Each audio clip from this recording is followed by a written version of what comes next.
because they're going to be the future. And I always enjoy interacting with young minds because they come up with questions, challenges, and thought processes which we can also not think about. And that is what is about learning. You know, you learn every day. It doesn't matter how young or how old you are.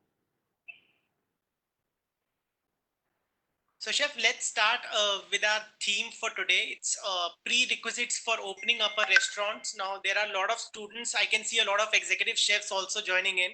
So, a lot of students wanted to ask and deliberate over this topic of starting up their own venture, entrepreneurship venture. So, if you could just throw some light on the key considerations while setting up or even laying a blueprint of a dream restaurant, what all they should consider, Chef. Okay. Okay, I think that opening of a restaurant is the most probably one of the most romantic idea everybody fantasizes. Be it a young chef, be it a chef who's done many years, be it a person who's just eaten in many restaurants. So because the idea of opening a restaurant sounds very exciting and interesting, and it also feels that it's something that's easy to do. You put together some kitchen staff, some service staff, maybe one kitchen and a few tables and chair, and you're done. But on the contrary, I'd like to say that the food service business or the restaurant business is one of the most difficult businesses that you can think about. And more so at the times that we are going through because of the COVID-19 pandemic. And the restaurant industry, believe you me, was looking downwards for the past 1 year, even before the pandemic happened, actually. And then now it has gone completely down. But whenever such things happen, it creates new avenues and new opportunities. So that is something that we can explore and think about and ideate as to how to overcome the challenges posed by the current situation and how to rise from the ashes. Yes, jobs are difficult to come by because many restaurants have already closed down, not just in India, but across the world. And, restaurants do not have the cushioning. Most restaurants do not have the cushioning of, a lot of money to last them for months if they are not earning anything. It's almost like a business. You earn as you spend, and as you spend as you earn. So basically, if you have to really be a restaurateur, you are always living on thin ice most of the time. While there are 10 to 15% restaurants in the world who do extremely well, and that is a very, very small percentage as compared to restaurants that are always on the edge or that are not doing well. So one has to be alert at all points in time and have to be careful about what they are doing. Today, every day is a new day. Restaurant is not like a product that stays consistent. It is based on a lot of moving parts. So basically, what you need to do is that you need to be a new person every day as soon as you're a restaurant. Now, to talk about the times that we are in, so the most important aspect of, besides knowledge, besides the understanding of the business, besides being a chef, or besides being a restaurateur yourself, what is the most important aspect? Is finances. So today, even finances are difficult to come by because when we opened our restaurant after the lockdown approximately a month ago, our sales were down by 85%. It is also because that when they allowed us to open the restaurant, they only allowed us to open till 9 p.m. And then that meant that from 9 p.m. there was a curfew. And what we had to do was we had to relieve our staff at 8 o'clock. And there was no liquor being allowed to be served. So as a result, so guests, we only had the daytime as a session to serve our customers. And for customers, as it is, the idea of going out to a restaurant is not just about dining, but also socializing. So under the current circumstances, the socializing aspect is completely gone because of social distancing norms and the other things that you have to maintain. But the other idea was to do is to go out, have some drink or have a glass of wine along with your food. Even that was not allowed. So if you take away everything from the experience of dining, why should someone come out to dine? As a result of that, most restaurants ran empty And, for the initial few days, there was a lot of people who came in, and then there was, it went back to a very, very low level of occupancy. Now, when we talk about starting a restaurant, you have to be a thoughtful person, first of all, and you have to be ready to work really hard. When you're a restaurateur, you have to understand that you have to be a jack of all trades besides being master of one or two. And I think that it needs to be a master of all, in fact, to make sure that you run a restaurant which serves good food, which has good service, which provides good overall experience, and also makes money. So that is what it is. So you have to have a thorough understanding of, the business before you step into it. Now, the prerequisites, if we go by the book, and my personal experience, is that first of all, you have to have a concept. Obviously, without a concept, you don't have a restaurant. The concept then needs to be detailed out as to what kind of a restaurant do you want it to be, how do you want the restaurant, what is the target market, what is it, which cities do you want to open it in, whether you want to open it in the outskirts, whether you want to open it in the inside area. So basically, there's in the CBD, whether you want to open it in a mall, where do you want to open it? So basically, concept and concept detailing is very, very important. Then we talk about the project report. A project report consists of primarily two or three elements. One is what is going to be your capex, and one, what is going to be your operational numbers. So when you talk about operational numbers, you have to calculate what is going to be your projections in terms of revenues and your expenses for the next 3 to 5 years. So basically, that gives you the numbers or the project report that you're looking at. Then you decide as to what is the target audience that you have to you're creating this restaurant for.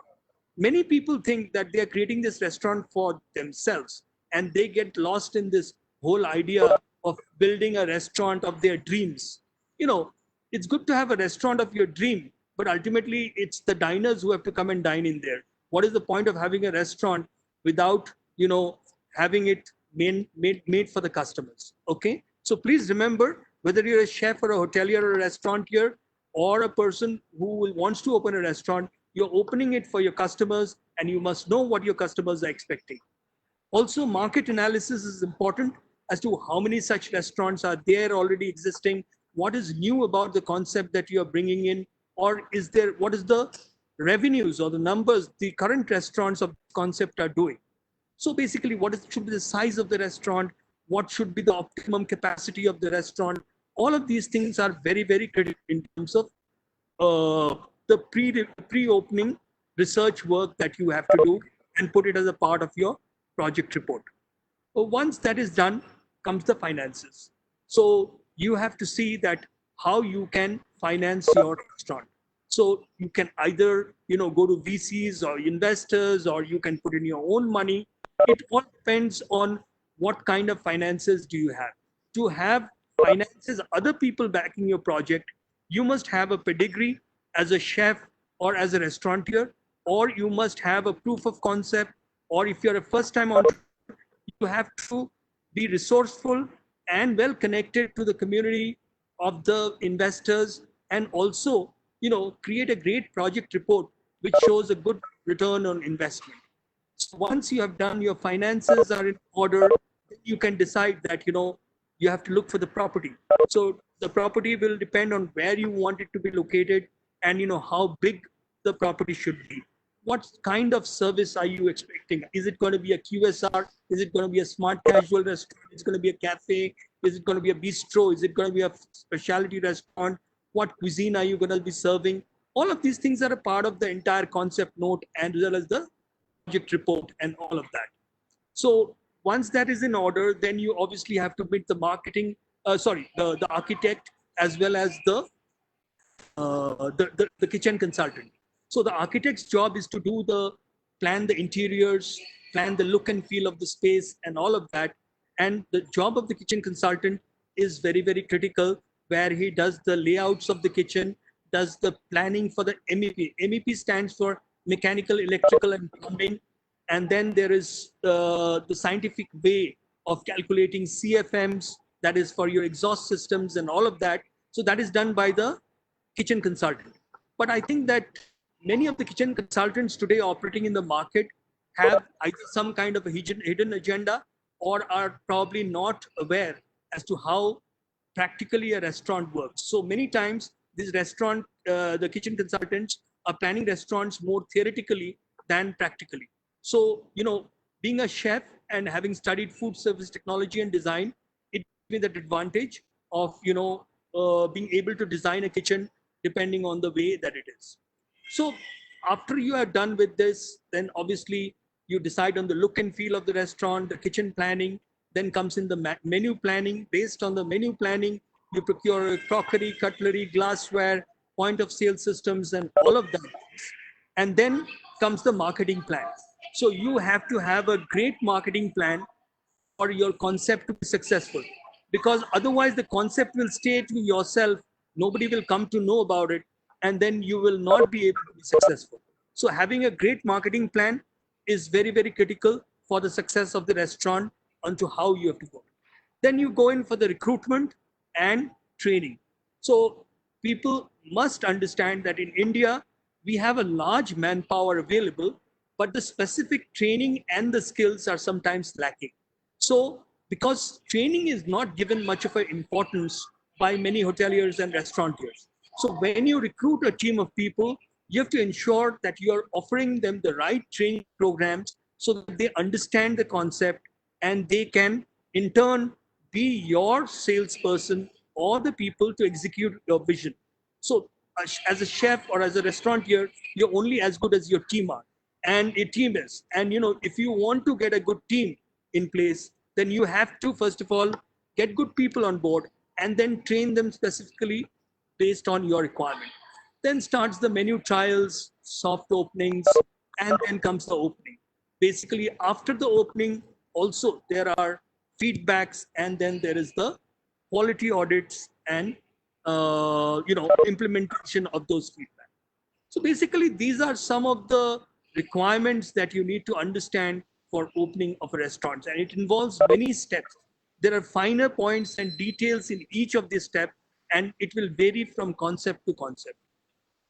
So, Chef, that's quite a large amount of information. So, from an amateur point of view, let us all hear what you have all gone through when you're opening up your first outlet. So, Right. So what all it goes into it, and how have you come up with the sources of your financing and your equipments, and how hard it was for you to come up with a new restaurant as an entrepreneur? So if you So could share for, that with the students. so for me, I was quite lucky because I had lived in Bangalore for approximately 8 years when I decided to become an entrepreneur. And that's why when people ask me that why did I decide to open my restaurants in Bangalore, was that I didn't want to uproot myself from a job and also the city or go to a new market where I feel personally and professionally uprooted. Here, my ecosystems were all set. I knew most hoteliers and restaurateurs. I knew a lot of team members who would like to join me. I knew the market. I knew the suppliers. I knew so many things. So for me, as far as getting the finance was concerned, I think I did something right about my project report.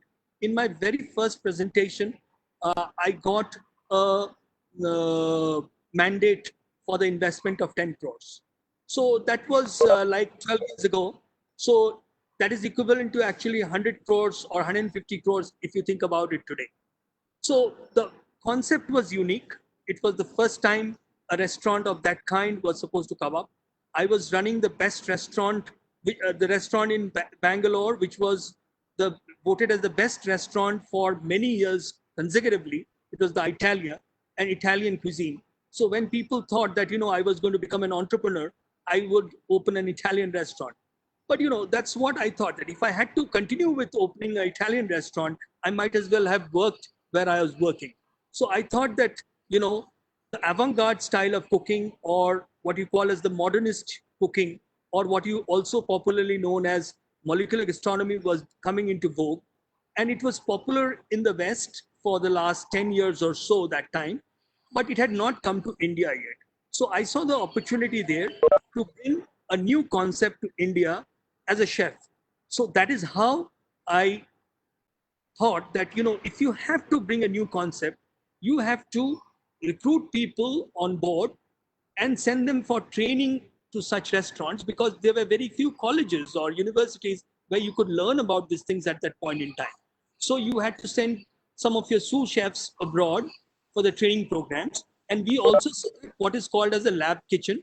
So where we bought in all the equipment from Singapore, and we ran the lab kitchen and learned basically the art of modernist cooking from the beginning in the lab kitchen for 6 months.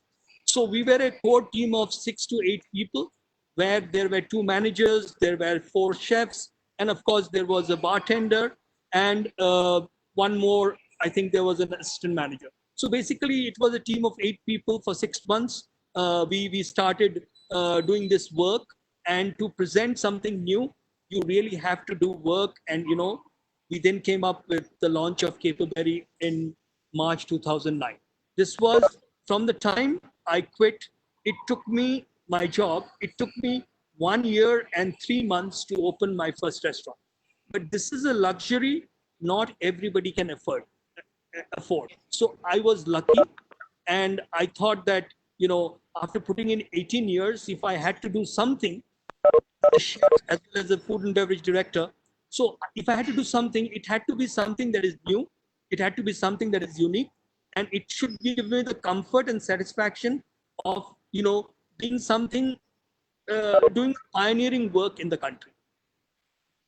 So, Chef, talking about Bangalore, besides having a very good weather, there is something positive about that city. So, if you could just throw some light, that is it easily acceptable to all the diners out there, that the restaurants that open up or come up in Bangalore area, as compared to the other metro cities, they don't have to do much. They don't have to strive that hard, because people, they welcome it with all their full support, and the restaurant like flies it in a span of time. So is it with the Bangalore city, it's the vibes of Bangalore city, or is it the quality, or the brand name attached to that restaurant? Like, your restaurants are like pretty good.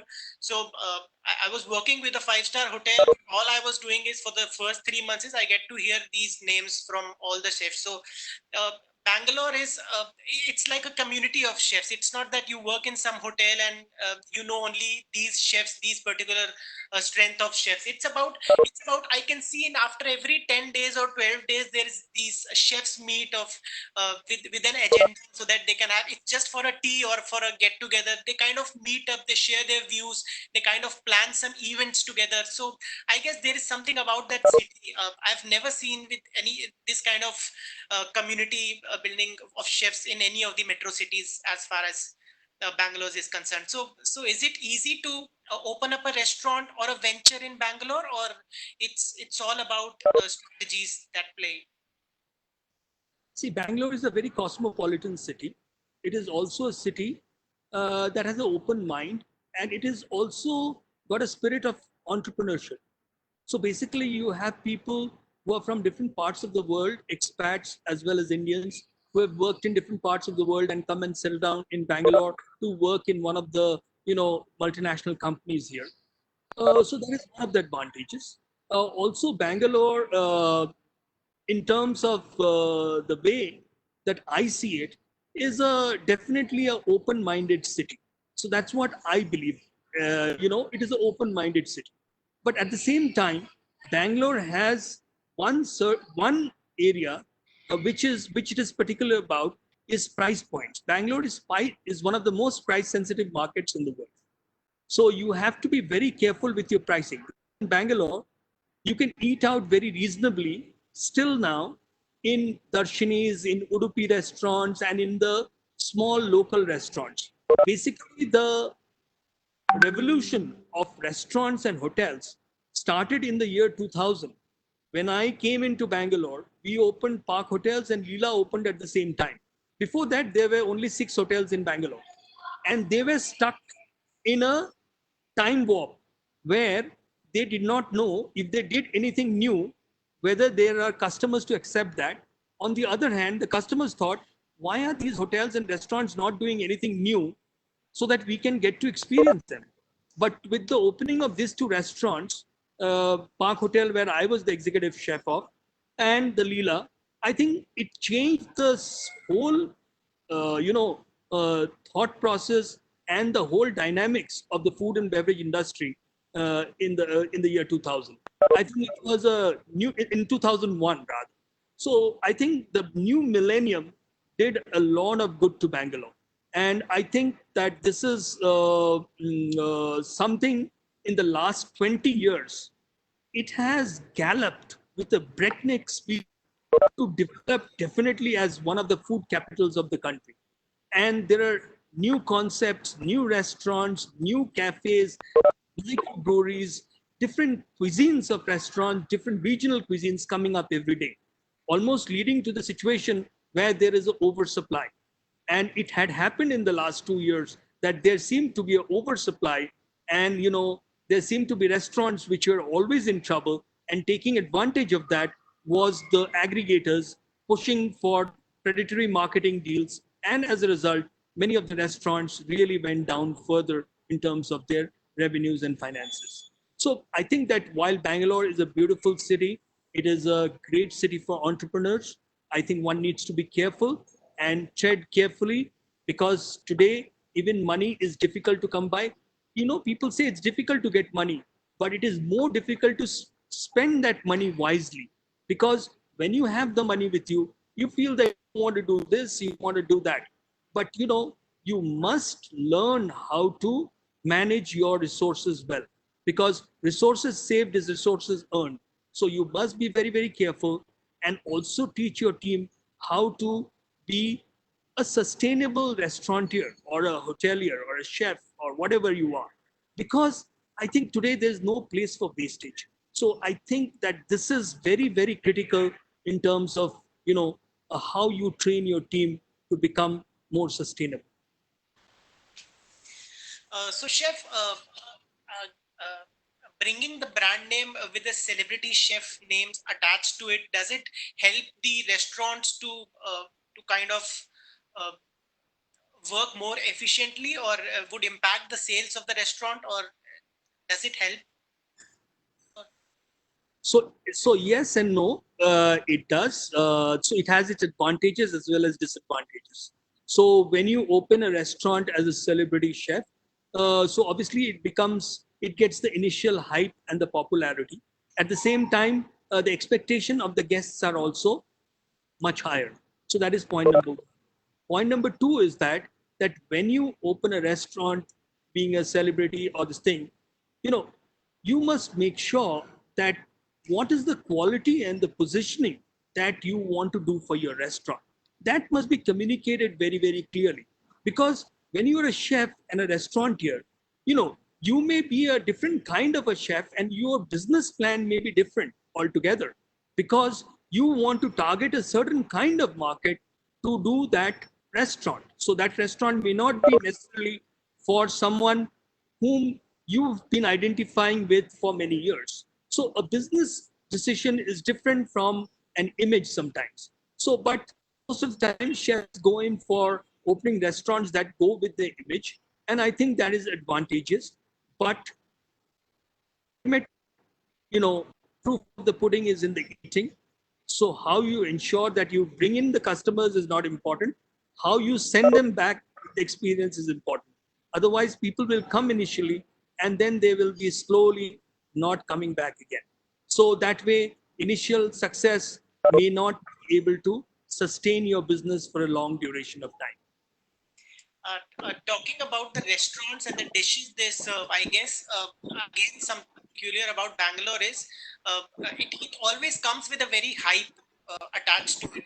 So if, the more the time it takes to complete a dish, I guess the double of the time is taken to actually do the food styling and presentation part. So if it has to be of a specialty restaurant, it has to be clicked by Sanjay Ramachandran. That's what I was expecting when I was there about 10, 12 years back. So uh, there's something attached to it. I guess it has to be best when it comes out of a Bangalore, from a metro city like Bangalore. Is it so, or is it just a Bangalore is a perception mix of. of contradictions. Bangalore is a mix of contradictions, and there are all Yes. kinds of restaurants. While there are restaurants that produce really great food and people who are knowledgeable, and then there are restaurants which make food which makes head or tail or makes no sense. So basically, India will always remain a diverse country, and with diversity ranging from the obvious to the bizarre. So that's what it is. So Indian market can never be defined. Bangalore market is not uniform. It has got all its kinds of restaurants, it's all its idiosyncrasies. So I don't think that it is true that all restaurants that open in Bangalore are of the kind that have the best of presentations or have the most hype. There are different kinds of restaurants, and that is how it needs to be. That is the beauty of of this business of restaurants, where there's a lot of diversity. Okay. Chef, tell us Good evening, something Chef. about the capability. Chef Abhijit. Yes, please. Sir, welcome here. You have been very articulate. You have been answering very well. Uh, my question for you, sir, for especially the hospitality students, the one who are studying right now, is there any quality which they should develop? Yes, there are several qualities that one needs to develop to be a. First of all, in today's world, most important quality that one needs to develop, and which is difficult to come by and hard to develop, is patience.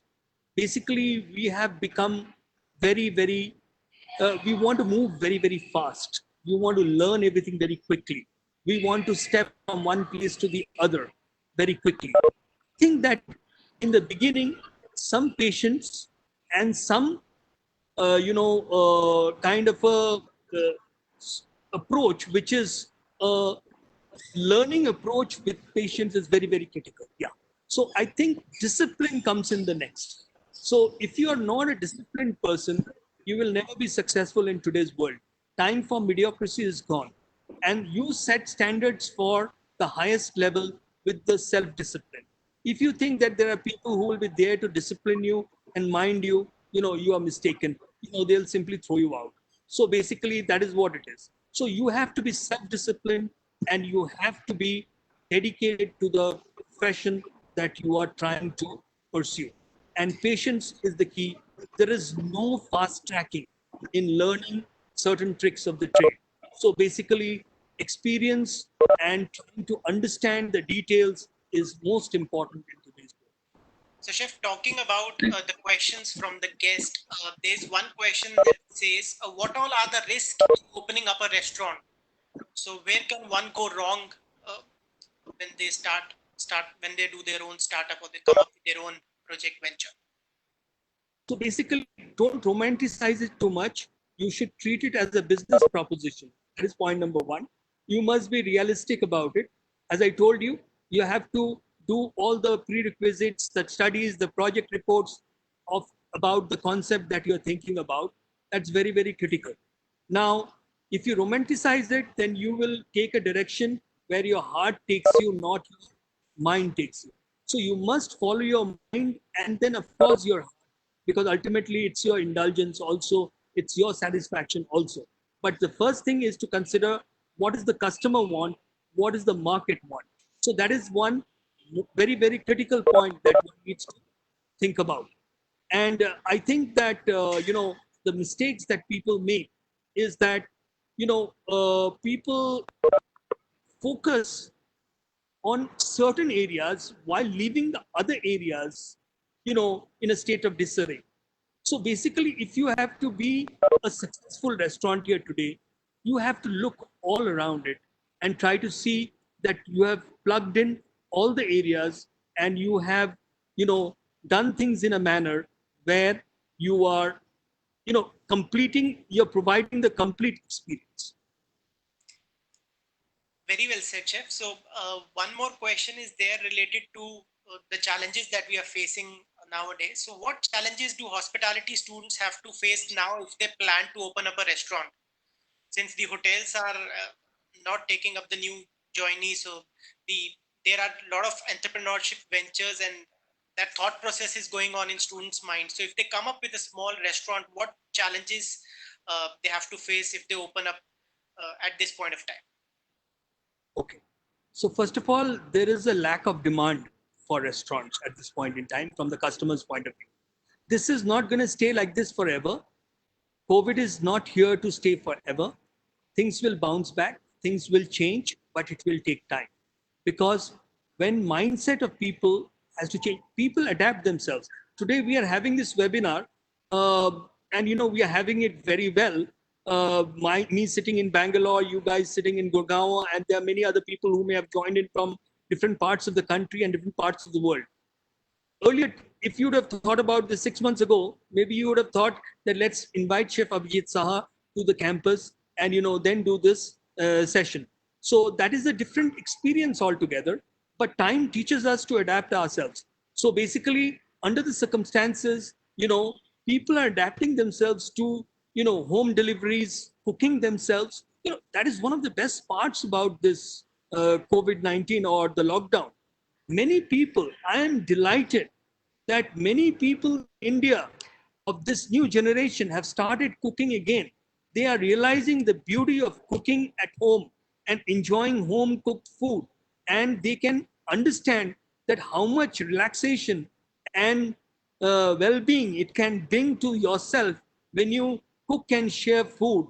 Basically, that is what it is. Cooking for a profession is a different story, and cooking for friends, family, and learning a few dishes is a different story altogether. So I think that has been one of the most important takeaways from the COVID-19. So at this point in time, finances are difficult to come by, demand is low. To be an entrepreneur in a hurry is a difficult thing to do and can be challenging and can lead to several errors. So when you want to open a restaurant, it is important that you work in a hotel or a restaurant for some time, even if it is without pay.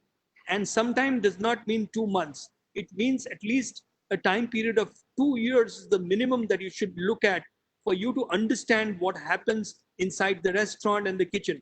I can give you so many tips and this thing, but when it comes to opening the restaurant and running it on a daily basis, it becomes a difficult challenge if you don't know how to handle things from your experience. So I know that it is difficult to get a job, but maybe sometimes you can find a job which doesn't pay you right. So this is also the time for you to go in for higher education and brush up your skills further. That will help you become a more sought after person or a sought after employee when things return to normal. So I think that the idea of opening up a restaurant at this point in time may not be the best idea.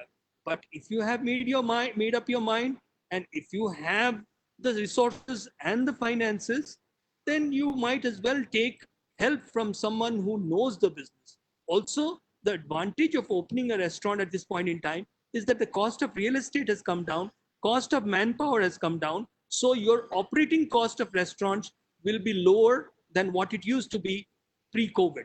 So basically, also, there are many restaurants that have closed down and are on sale. So what happens is that you can get a ready-made restaurant and put in very limited money to make some changes and start a new menu there, and this will be also very helpful in a manner at this point in time.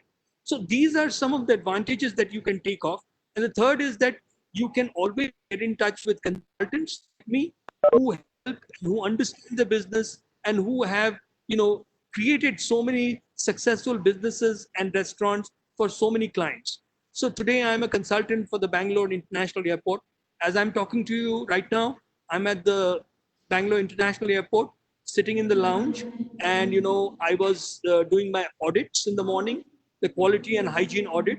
So after I finished that, I decided that I will have this webinar. So that's what happened. So one needs to be adapting to the circumstances, never disregard knowledge and experience, and also try to play your game right. So, Chef, I guess the questions are flooding in from all the sides, so I will try to take up every questions. There's one question that there is a hit on food cost with the downgrading of footfalls in the restaurants. So how do you manage? How do you reconcile? you maintain your food cost when you have less people coming in and dining in at your restaurants? So there is a certain amount of footfall that you have to have in order to maintain a percentage of the food cost. So at this point in time, when you open a restaurant, your food cost is likely to be higher than what it used to be probably. And one needs to probably think about it in such a manner that you will not be making profits in the beginning. You have to be able to sustain yourself for a longer duration of time before you can think about profitability. So food cost is going to be high at this point in time. So expenses should be less. Menu engineering comes into play here, where you put in dishes which are not very expensive, and at the same time where you are able to price them also reasonably, so that the market is also happy at these times where many people are facing crunches of due to job losses and trying to save money. So at this point in time, trying to open a high-end restaurant may not be the best idea. At this point in time, you should think about opening restaurants that are probably reasonably priced, and where you do menus, creative menus in such a way that your costing of your material are. Great. So, Chef, there's one very interesting question. How difficult or different it was to open up a restaurant in India as compared to the one in Singapore? So, what challenges are there when you open a restaurant in Singapore? I think that, every country comes with its own challenges. Before I opened up my restaurant in Singapore, I used to think that Singapore is like Singapore Airlines. That's not true, Baba. So when you have to open a restaurant in Singapore, you're only allowed to bring in one expat versus 5 local, what we call as recruitments. So basically, if you want to bring someone from India, if you want to bring a chef from India, you have to employ 5 Singaporeans. What has happened in Singapore is that this policy of compulsory employment of Singaporeans means that you have to their jobs are always guaranteed. There are so many restaurants in Singapore that they are always looking for local staff, whether they are working or not working, whether they are working properly, whether disciplined, indisciplined. They have created this culture of lack of professionalism, lack of professional approach amongst the Singaporeans, because they feel that their jobs are always guaranteed and they don't have to do anything for their job.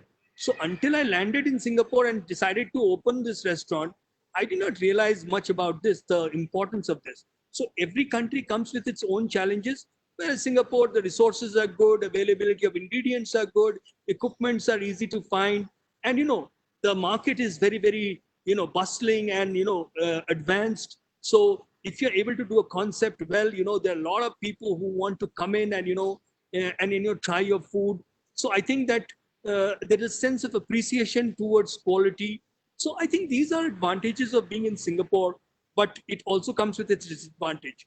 In India, but again, the other disadvantage of Singapore is its real estate cost, the manpower cost, and the inefficiency of the manpower. You will notice if you go to Singapore, I'm not talking about today, that you will see a 100-seater restaurant on a Saturday, half of the restaurant is closed. Why? Because they don't have enough people to serve the remaining half of the restaurant. Manpower is so difficult to find, and it is so prohibitively expensive. So is the real estate. So you have to understand each market differently, and they come with their own challenges. So never think that anything is going to be a cakewalk anywhere in the world. So, Chef, if this session was supposed to take place 8 or 9 years back from this time, so this question would have come up from my side too. What qualities do you look for in a person when you're hiring as a fresher? So, as I said, I look for sincerity. I look for discipline. I ask them for only one thing, that, when you work for my restaurant or you work with me, there's nothing that you contribute for me in the first 2 or 3 years. Basically, it is me who is contributing towards your development of skills and understanding of the business and, the knowledge. So basically, what I expect from you is discipline and respect of the company's policies and understanding and working as a team person and as a learner rather than trying to be someone who is thinks who knows a lot about it. So for the first few years, if there is a mistake that restaurateurs always treat young chefs as free laborers or something like that. I tell you that, as far as I am concerned, that is the furthest from the truth. For me, what I say is that I need discipline for you, and I will give you the skills and the knowledge that you're looking for. And what is the regular trial of a commie chef like in your restaurant? So, in my company, whether you're an executive chef or whether you are a commie of this thing or a beginner, everybody has to undergo a trade test. So that is very, very critical. I don't go only by what is on paper. It has to be, if you're a chef, you have to be skilled. There are many times chefs come, chef, I've put in 15 years in the business. Why should I do a trial? I said, I think that it is very critical that you do a trial, not for me, but for yourself, to see that you know what you know and what you have forgotten. So it's very, very important that we do these trade tests also for people who come into this thing. And what question? The other part of this question was.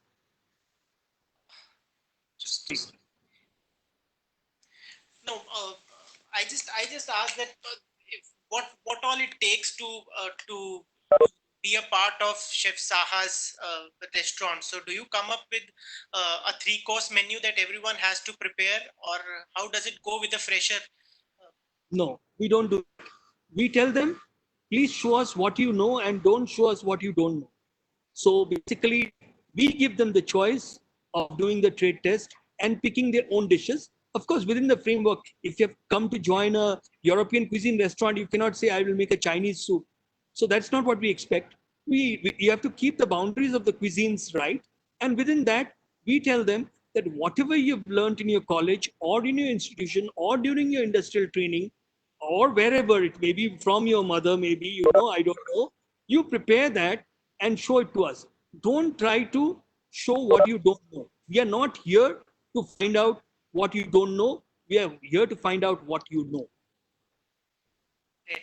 So, Chef, there is, I guess, he's a student or he has just completed. So he has about 2-3 years of experience. Now he wanted to be a chef, but he kind of did a mistake and joined in food and beverage service. So now he wanted to join in back to the chef's fraternity and into cooking. So he's trying hard, but he's trying hard to get jobs into restaurants in the food production department, but is not getting through. So he's asking for some advice that for a food and beverage service personnel, how difficult it is to get into food production once they have an experience of about 3-4 years in food and beverage service. First of all, it's not a mistake. When you are in the service, there are many chefs who have this attitude that service people don't matter. Actually, it's the biggest mistake that one can think about. I don't think that that is the truth. The service people play an equally important role and play a much more important role sometimes, I believe, than the chef does. So basically, everybody in the organization is important. So it's not a mistake that he has spent a few years in the service team.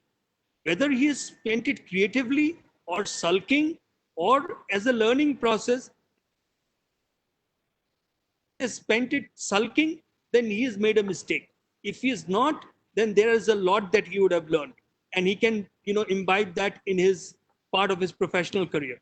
Now, since he has been in the food and beverage service, I think that it has to start from the beginning again, because his experience will not count much in the kitchen. But if he's sincere, his experience in the service team will help him grow in the future. You must treat the life as say, 100-meter race. Somebody will be running fast in the first 10 meters, then some other people will be running in the next 10 meters, then some other people will be running fast in the next few meters, and all of that. So you can never run equally, fast throughout the race. So maybe don't be disheartened that somebody has become a sous chef before you did. or somebody has become a manager, a restaurant manager before you did. Doesn't matter. Life is a long race. Your career is going to be very long. You never know where that person is going to be in 10 years and where you are going to be in 10 years. So keep that in mind. Life is a long journey. The career is a long race. Play it accordingly. Don't be disheartened. I used to be. I used to feel like that when I was young. But I learned it over a period of years that there is no point trying to be so sensitive about it's not a rat race. Don't treat it as rat race. You've set your goals and you have to find out that how quickly you can reach there and how well you can arrive there. Great. So, Chef, We there have is very, this one. Yeah, please, Chef Neil. Chef, a very nice question coming in from a guy who has cleared hotel management. So he's trying to understand, he's trying to open a restaurant in Gurgaon with something, he wants to do something innovative. Now he wants to understand how innovative can we get when you're planning a menu for a place like Gurgaon, which is quite similar to Bangalore crowd also, just to understand that part. See, it's a very difficult question to answer. There is I can tell you the biggest gyan for a restaurant is that there is no successful formula for a successful restaurant. You never know what will succeed and what will not. Sometimes very innovative, very well conceived, very a restaurant with great experiences don't do well. Sometimes restaurants which don't have the best of the quality can do very well. So basically, what I am trying to tell you here is that innovation is good to the extent that you can handle it, not just the market can handle it. Can you handle that innovation that you're thinking about? So basically, people look for familiarity with the innovation. So there has to be a good mix of familiarity and innovation. It cannot be an extremely innovative restaurant or something like that. Many people thought that we will open a robot-based. There was a restaurant that opened, which was run by robots in Boston. There's something that opened in Bangalore. It almost closed down the very next day. So basically, it is not about gimmicks. It's not about how innovative you are, but how good you are at what you are doing. And I guess this also answers one of our questions, because every time whenever we are having a chat session with any of these celebrity chefs, this comes up that how to get a Michelin star or how to cook a Michelin star like food. So I guess it's all about hard work and it's all about it takes time, chef. Any comments to add on this, chef? So we got a Michelin recommendation. We didn't get a star for Saha in Singapore. There were reasons behind it. Within 1.5 years of our opening, we moved. Singapore didn't have a Michelin star when we opened. Within 1.5 years of our opening, we moved location. And as a result of that, what happened was for the second year, we were not considered. By the time we got into the year 3, and the 4th year came, we almost decided to again close down. So basically, the thing is that we could not reach the cycle of completing 1 full year to be qualified for a Michelin restaurant. So we got the Michelin recommendation, which was a very big deal, I think. So it was good for me. And to get a Michelin star again in a cuisine which is not European, is a different story altogether. Today you have, dim sum restaurants in Hong Kong, and you have even a hawker center in Singapore that has a Michelin star. So to get a single Michelin star is about maintaining high quality food and service consistently. That's what it is. So basically, you have to be a high quality space with some unique features, and that has consistently good food and good this thing. So that is what is the category or area of getting a single Michelin star. The journey from single to double, it becomes the more difficult one. So that is the reason why there are only 1 or 2 Michelin star restaurants in the world which are Indian cuisine based, and also there is none in London, there is none in New York, there is none in Singapore, there is none in this thing. which are 2 Michelin star Indian restaurants.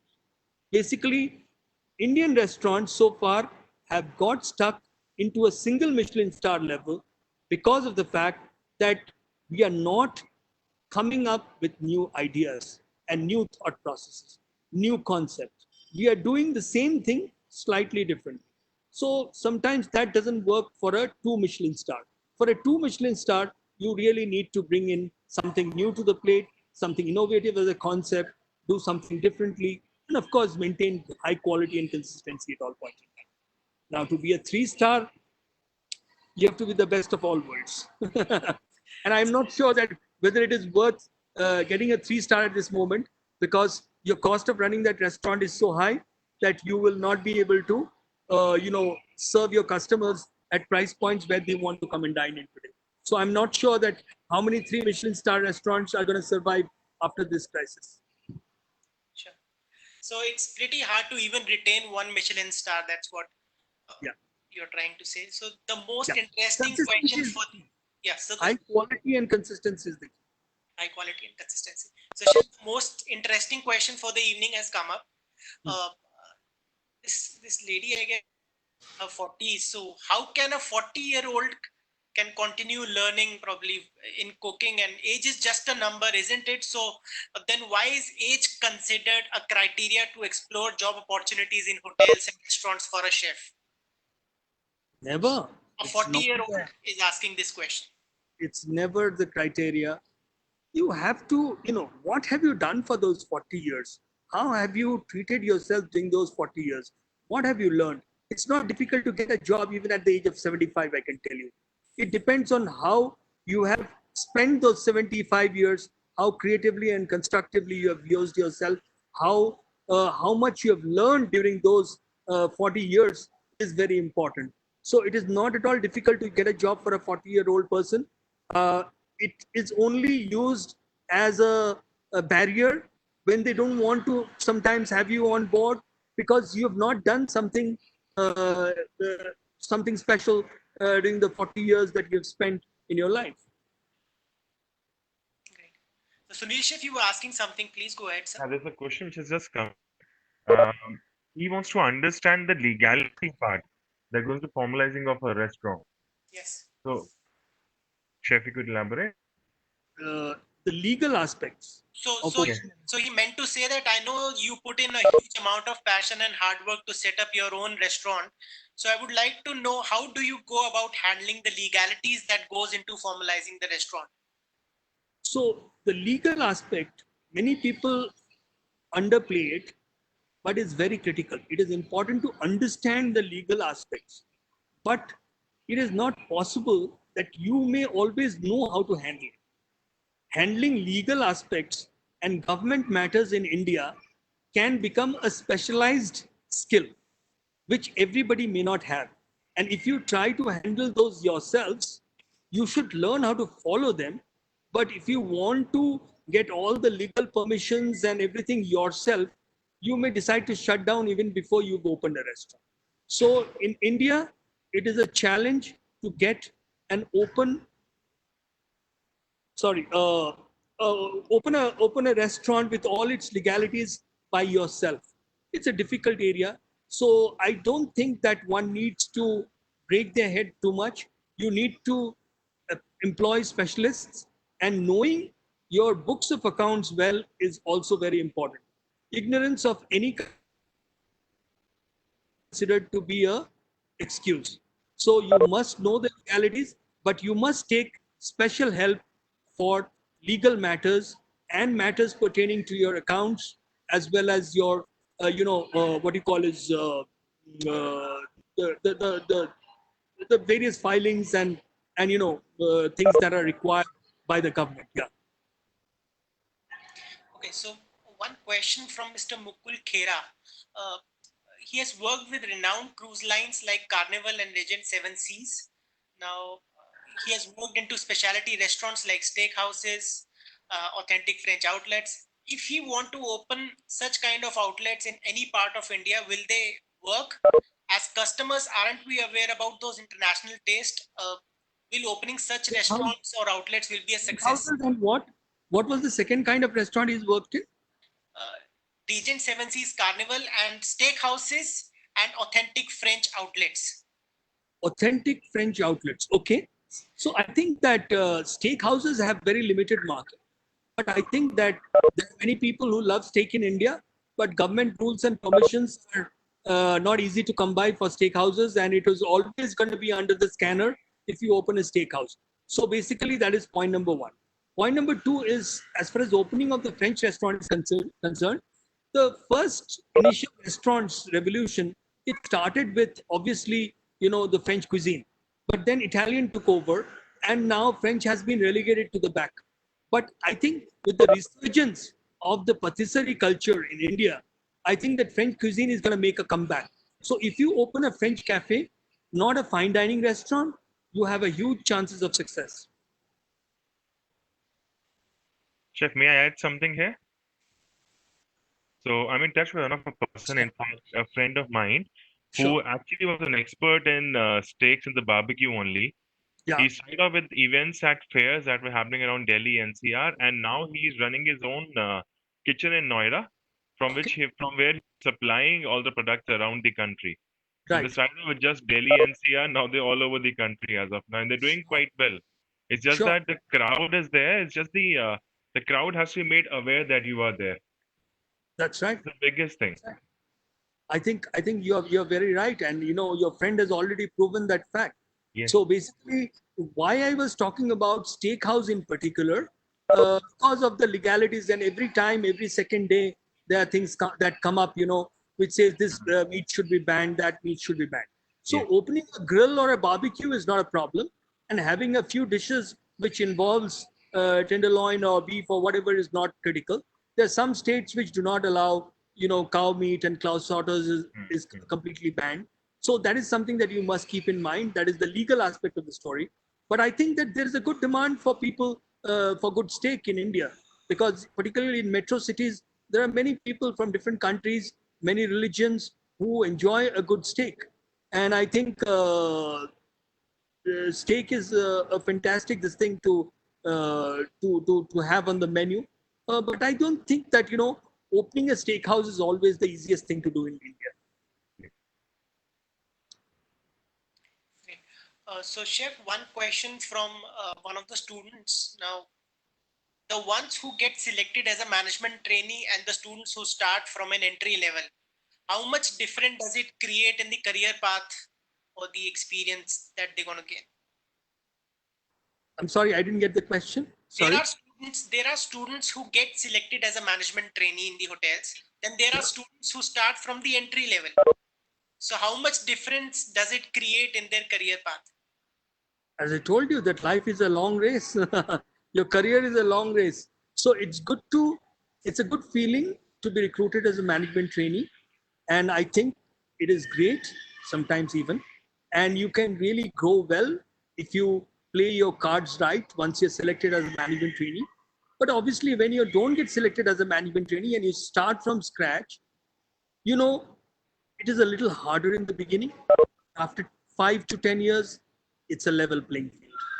The person who learns well and does his job well and is disciplined and is focused will do much better. Doesn't matter whether you've joined as a management trainee or you've joined as just a starter. Very well, chef. Just to add to it, I do have many friends who have those who started at an entry level and those who have undergone a management training program. They're kind of at the same level when we talk about at this point of time. They all are either managers or are sous chefs. So it's not about what program you get into. It's about how hard you work and what all you learn, so that there's always a movement. You can always look for a change after 3 or 4 or minimum 5 years, so that you can reach to that level of management training. It's just that what you gain during that time is much important than the course that you are going into. True. Any questions from the panelist side? Anyone? Kulmohan sir?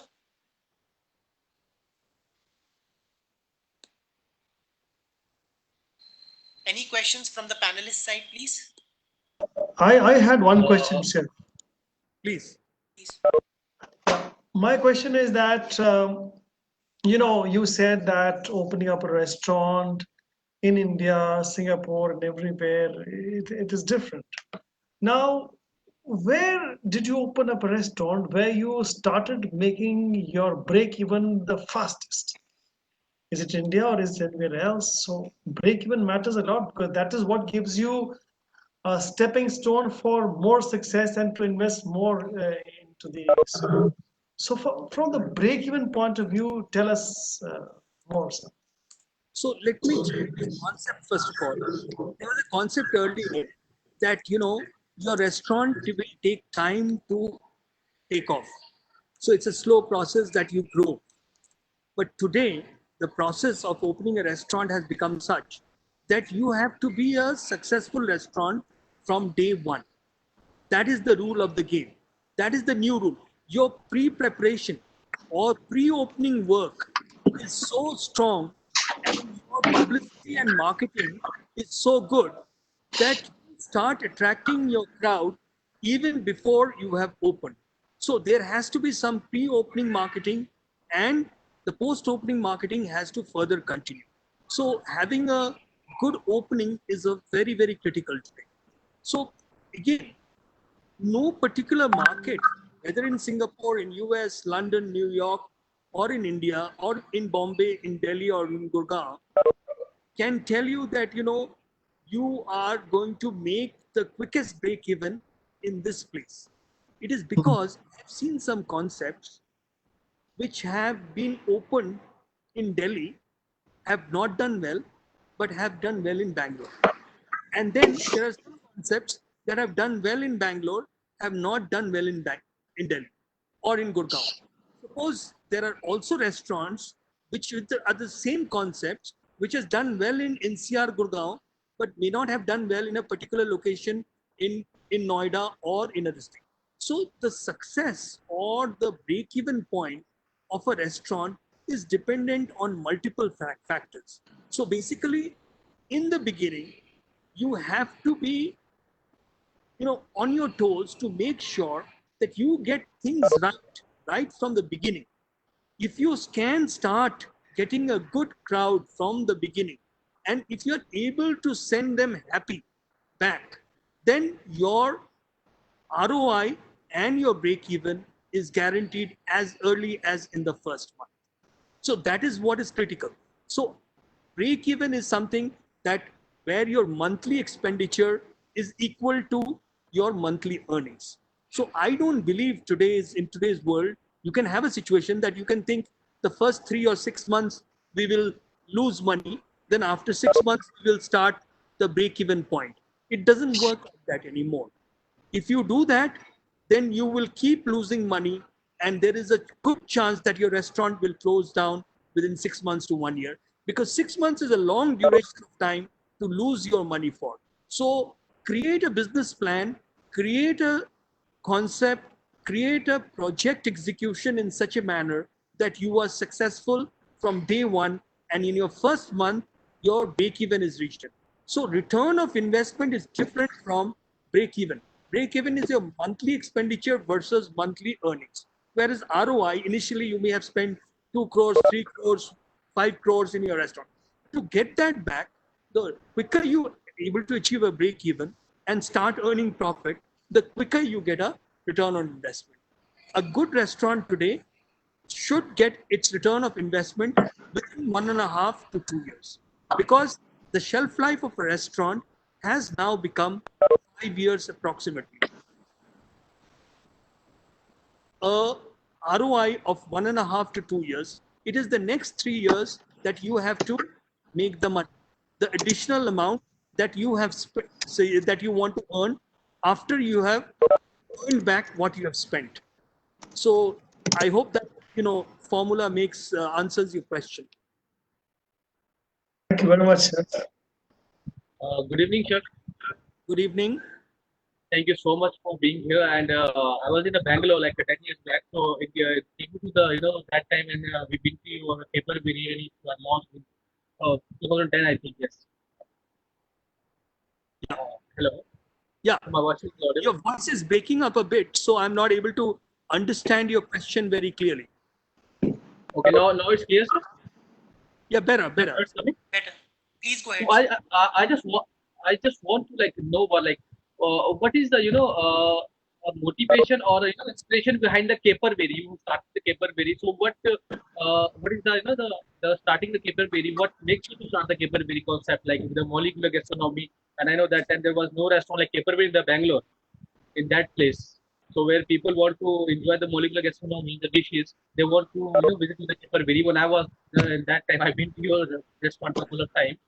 So what makes you to start like Caperberry? Not why not the other the cuisine or other type of restaurant? So to tell you the truth, that I had created 4 restaurant concepts as a part of my project report, but I first wanted to do Caperberry because I believe that the journey downhill is easier from than to climb uphill. Okay, so when you have done a restaurant of the highest quality with a lot of innovation and with a lot of work, and it is easier to do other restaurants. Within 1 year of opening of Caperberry, I opened Faha, which is a Mediterranean restaurant. So basically, what I did was that I decided to open something new that would make me happy, that would give me a learning experience also, and also bring something new to this country and to India, and it will give a new dining experience to the customers. That's what I did. But that is not always the right thing to do. That is not always the most productive thing to do. That is not the most profitable things to do. Because as I told you, that it took me 1.5 years from the 1 year, 3 months from the day I, formed my new company to the opening of the restaurant. I was going through some of the write-ups that some of the magazines have published in their magazine. So they said that Chef Saha does a right thing at the right time, but it was Caperberry that he took the decision, the bold decision instantly. So is it the idea? It's out of the blue, or it was all planned? No, it was actually planned. When I first learned about molecular gastronomy, or what is called as modernist cooking, when I went to Johnson and Wales University. I'd got the scholarship from the International Hotel and Restaurant Association to go to Johnson University for 6 months. That is the time when I heard this debate, the big debate about Ferran Adria, who was the pioneer in molecular gastronomy, and French Laundry chef Thomas Keller, who happens to be one of my inspirations as a chef because he's a perfectionist, and he does his work so beautifully and well. His restaurants, his books have always inspired me, and his work. And I had the opportunity to meet him and so work in his restaurant for 3 days when I went to Culinary Institute of America as a guest chef for the World of Flavor Conference in 2000. I went in 2004, 5, and 7. So I worked in this thing in his restaurant in 2007. So that was a great opportunity. So there was this thing where Chef Keller on one hand was refining the traditional cuisine to the highest level, and then there was this chef from Spain who was doing things that was completely radically different, which was completely not done before, where he was employing the idea of multi-sensory dining. Multi-sensory dining is not only eating through your tongue and your mouth and all. You use all your senses, so you create an atmosphere or kind of dishes or experiences that become very very interesting and exciting for all your senses.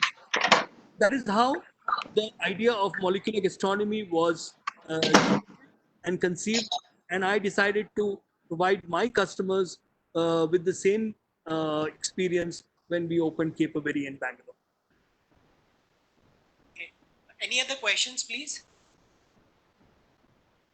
Thank you, Chef. Thank you so much. Thank you. Any other questions, Garima ma'am? Hello, Saurabh, can you Yes. hear me? Yes, ma'am. Yes. Yeah, I think so. We've done, and it was a great session. Anything from the audience? If we have left somebody, Ma'am, I guess go we to have. the chat box because they have been like very patiently listening. and they've really looked forward to this session. So we should not miss out any question from the attendees. That's of prime importance. And I think so we have taken up a lot of time from Chef Abhijit, and he has been so patient and so exhaustively he has answered each and every question. Thank you so much, Chef, for that. I'm delighted that I could make it to the session, and thank you for including me making me a part of this session. I think that it is, as I said, always a joy and a pleasure to share one's experiences and knowledge with people. And I hope that people who have been a part of this webinar has found it interesting and informative, and hopefully they will, utilize some of their learnings in their daily lives. Yes, Chef, thank you so much. I guess we Yes, have Saurabh. more questions coming in. Uh, you said that the training of the staff is extremely important. What are the trainings do you provide to your staff in your restaurants? Are there any So- specific kind of trainings? And what all is mandatory? There is two kinds of training. One is the skill training, and the other is the training which has got to do with what you call as hygiene and all of that. So basically, today food safety and hygiene has become very critical. So we provide, first of all, training on food safety and hygiene, and then we provide training on different skills that, product knowledge, product training. So basically, if you are not able to train your staff on the product, they will not be able to sell it for you. So these are the trainings we mainly focus towards. So product would be menus, product would be the kinds of cocktails that we would serve, the everything. So basically, and the other important part of the story is that how you communicate correctly with your customers is very, very critical, because there could be a lot of loss in translation. So, Chef, one of the students has asked, of course, five-star hotels, there are opportunities, but there are students who want to go for industrial catering or airport catering. So, any suggestions for is it a good decision? Any suggestions for this? It's a very, very good decision. It's a very, very good idea. Today, airline catering has become one of the biggest areas of food service in the world. So whenever you think about food service industry, don't think only in terms of restaurants and hotels. Food service is now omnipresent and present everywhere. So basically, I don't think that you should only think in terms of restaurants and hotels. So just keep your horizons open, keep your mind open, and look around. And there are many opportunities today for people who want to pursue their career as a chef or as a food service personnel. Great. Thank you so much. Of course, to add to it, we have a lot of opportunities in hospital catering too.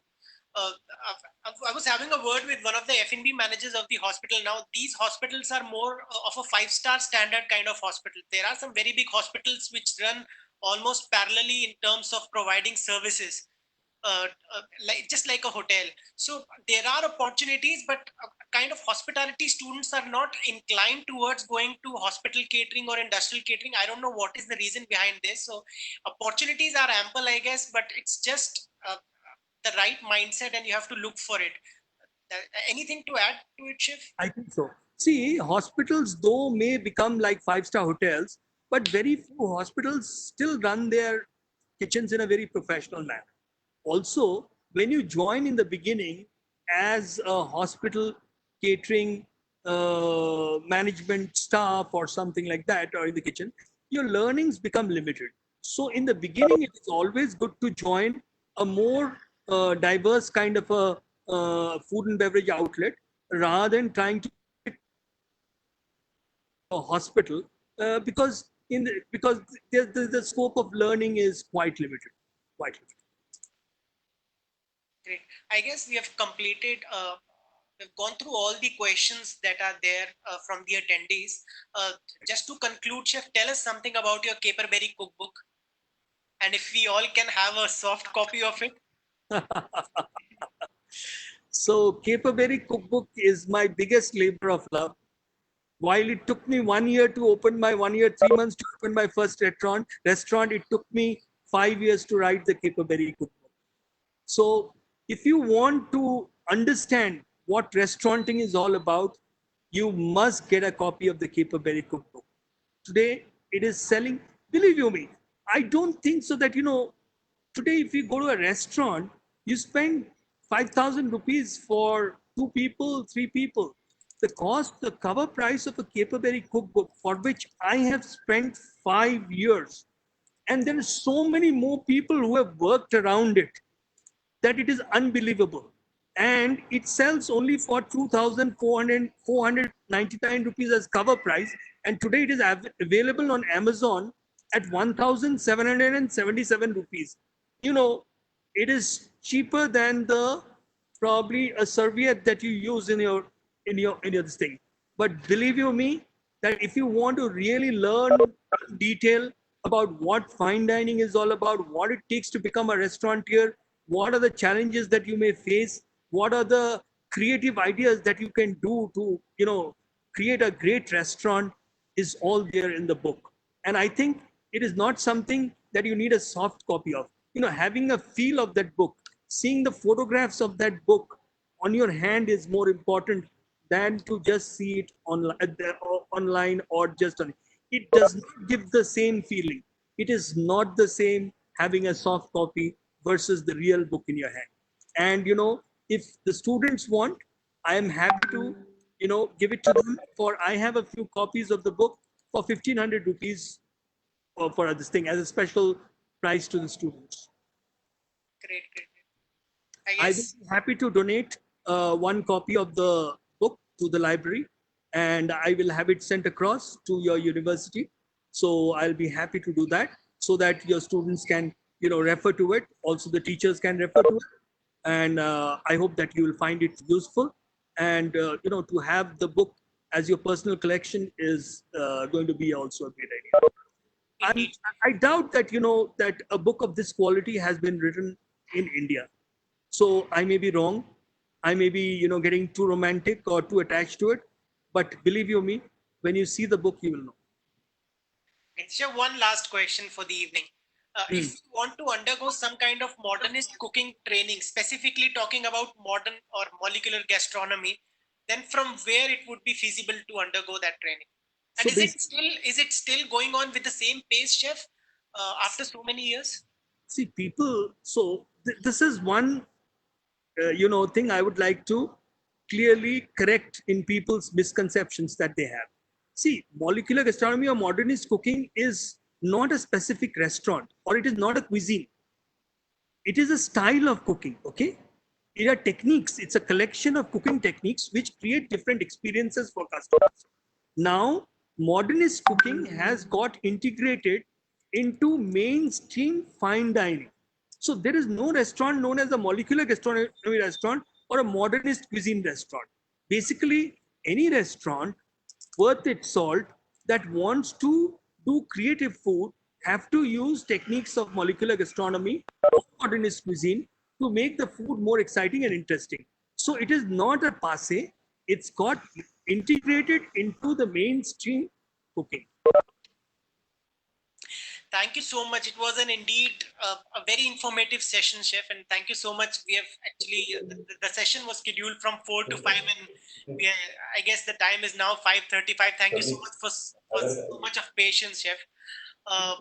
Just to inform everybody in the audience, we do have an amazing sessions lined up from the renowned chefs. Tomorrow, Chef Nimish Bhatia will be coming up, so don't forget to register for the same.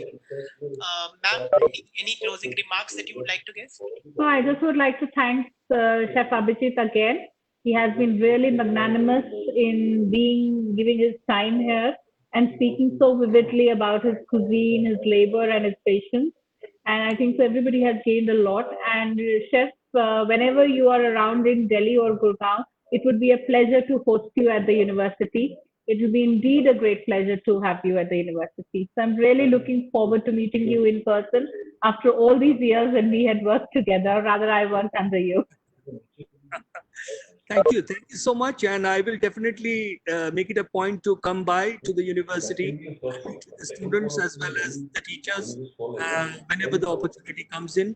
At this point in time, travel has become a little difficult, but I'm sure things, God willing, everything will be fine soon, and we'll be back to normal. Yes, sir. Thank you so much, chef, and loads of regards. Thank you. Thank you for the opportunity. Thank you so much, Abhijit Chef, for coming. Thank you so much. Pleasure. Take care, Thank sir. Take care. Thank you so much. Bye. Bye-bye. Bye-bye.